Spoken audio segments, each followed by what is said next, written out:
شايف شلون؟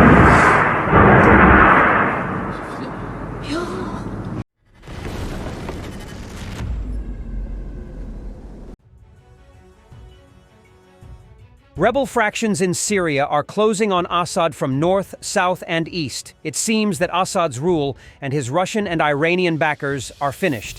The Syrian army announced a general withdrawal from Homs city, and rebels have reportedly taken control of Salamiya town, east of Homs city.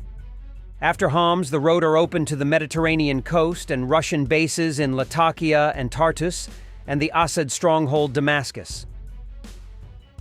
Russian forces have started to evacuate their air defense assets from the Hamaiman air base near Latakia, moving south to Tartus. They are most likely heading for the Russian naval port. The main problem for the Russian forces in Syria is that they will not have where to run, and they don't have enough vessels to evacuate their forces. Russian Ka-52 used against Syrian rebels in the city of Homs. It's interesting that Ka-52 is used just for launching unguided rockets while pitching up. This is probably the most ineffective way to use the Ka-52, which has a lot of precision weapon systems in its arsenal. Although in Ukraine, such use of Ka-52 has become the norm because Russians are afraid to approach too closely to the front because of air defense.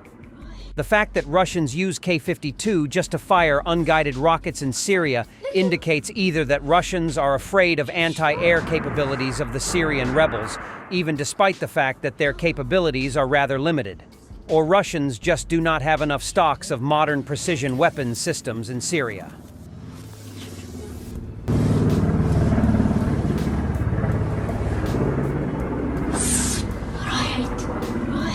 The Assad state in the north and east has ended.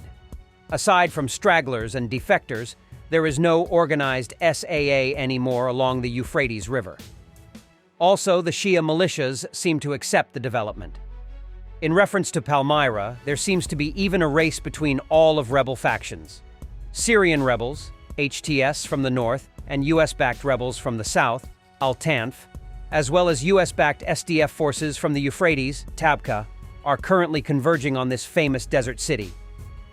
Major SDF movements in Syria's east. The Qashm pocket is already under SDF control, and Deir ez-Zor the coming hours, if not already. Push from Raqqa is basically a moving into a vacuum. SAA existence only on paper or stragglers which are about to flee to the country's west. Large columns of US-backed SDF forces are moving into Deir ez-Zor, eastern Syria. Apparently, SAA and Iranian militias withdrew without a fight. Similar reports from areas south of Raqqa. It is a complete collapse. Game over for Assad in the east.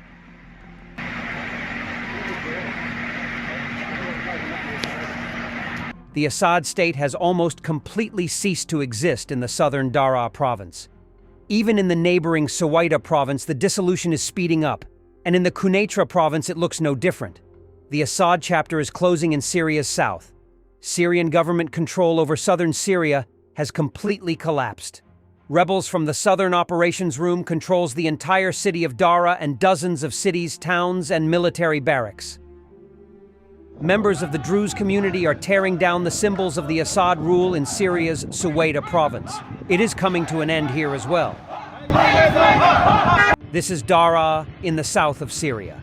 Open rebellion is effectively starting. The military situation in southern Syria is tense and marked by increasing instability. In the provinces of Daraa and Suwaida, anti-regime protests have gained momentum, fueled by widespread discontent over economic hardships and governance failures. Protests in Suwaida have been particularly significant, with Druze leaders openly criticizing the Syrian government. Armed groups have also intensified their attacks on regime positions in these areas, resulting in casualties among Syrian military forces. The region is further destabilized by the presence of Iranian-backed militias, which continue to be targeted by Israeli airstrikes amid broader regional tensions.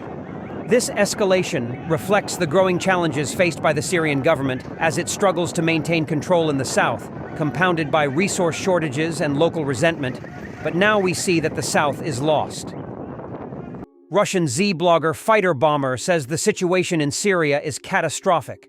According to him, Russian military bases and airfield are virtually unprotected from shelling. There is nowhere to withdraw them, and evacuation is completely impossible. He says they probably will come under artillery and drone strikes in the near future. In his Telegram channel, Z-Blogger wrote the following: "It is still difficult to make any predictions on the situation in Syria, but we can state that the situation has become about the same as in 2015, except for one factor. The factor of the emergence of drones.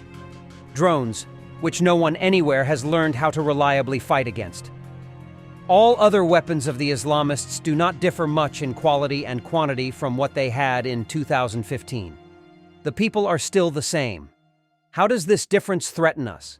It threatens us with the loss of the airstrike component, which accounts for 75% of the combat capabilities of our troops in the SAR. Khmeimim Air Base is not a multi-story promo project with basements. It is a field with lightly assembled houses on top, which will cease to function as soon as the enemy comes within artillery fire range or drone flight range. And then it will not be possible to use the maneuver of aviation, which saves us on the mainland. There's nowhere to withdraw. In fact, the only reserve airfields left in Syria are 2 airfields. This is a critical minimum. The situation with the naval base in Tartus is about the same. Of course, it can be defended and held for quite a long time if there is someone and something to do, but it will either not be able to function at all or very limitedly. It is almost impossible to evacuate the bases. At best, you can evacuate most of the personnel, documentation, and transfer serviceable aircraft.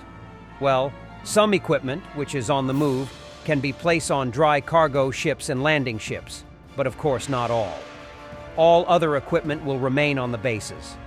Resistance to drones is also limited by the distance from the mainland with its supply of missiles and missile systems. But if it comes to FPV drones, therefore the main task of our forces in Syria is to prevent the enemy from entering Latakia, even if we have to temporarily give up the rest of the territory. It's clear what and how to do in theory, but we'll see how it will look like in practice.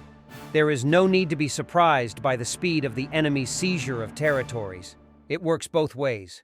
We continue to observe, but the fact that the initiative is not on our side and the situation is very difficult cannot be denied. Thanks for watching, and don't forget to subscribe. Also, if you want to support Warthog Defense, please become our member and get early access to new videos, exclusive members-only videos, and become administrator in comment section. The membership link is in the description. Every day. We had a guy last week at 6 rescues in 6 days. He's doing the job every day.